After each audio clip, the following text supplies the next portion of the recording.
Bonjour les petits et les grands.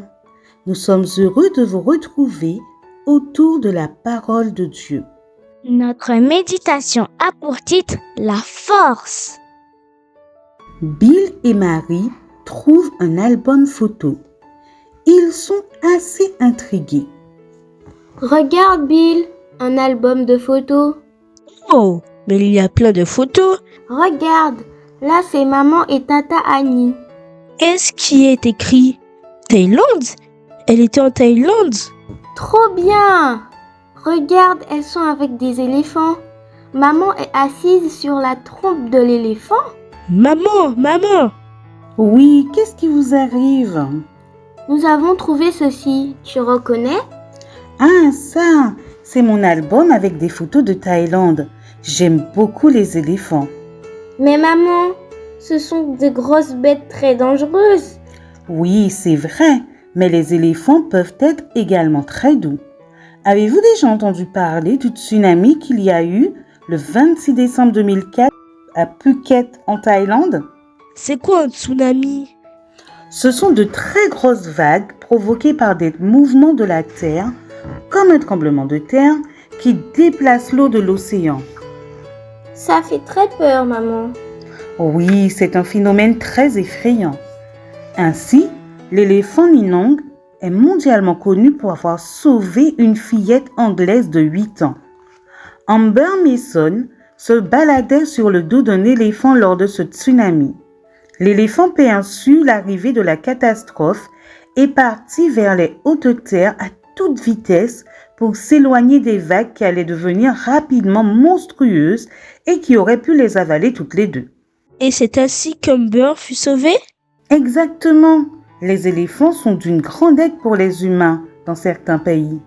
Grâce à leur force, ils sont capables de déplacer de gros débris et d'apporter un soutien aux équipes de secours.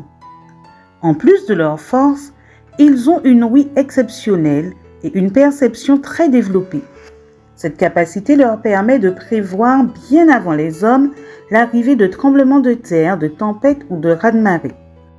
Dis maman, est-ce que l'éléphant est plus fort que Samson? Ah ça, je ne sais pas. Tu peux nous raconter l'histoire de Samson, maman? D'accord.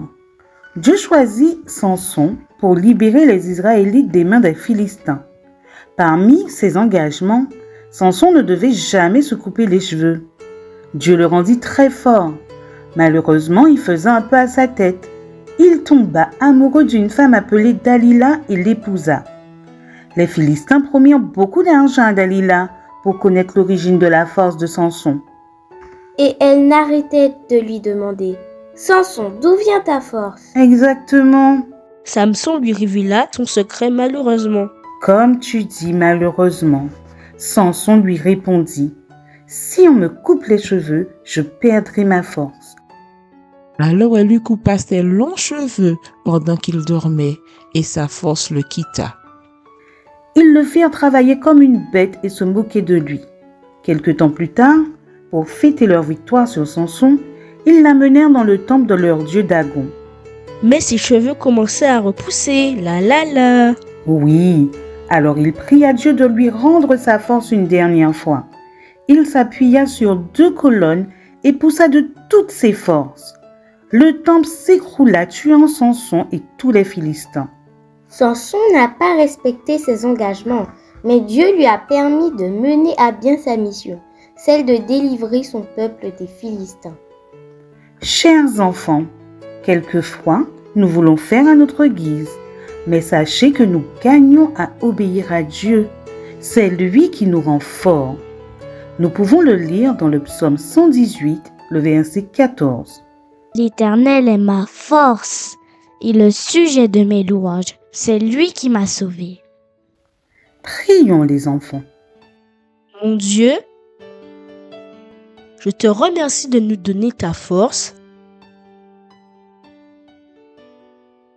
quand nous en avons besoin. Aide-nous à toujours nous appuyer sur toi et à utiliser notre force pour ta gloire. Au nom de Jésus, Amen.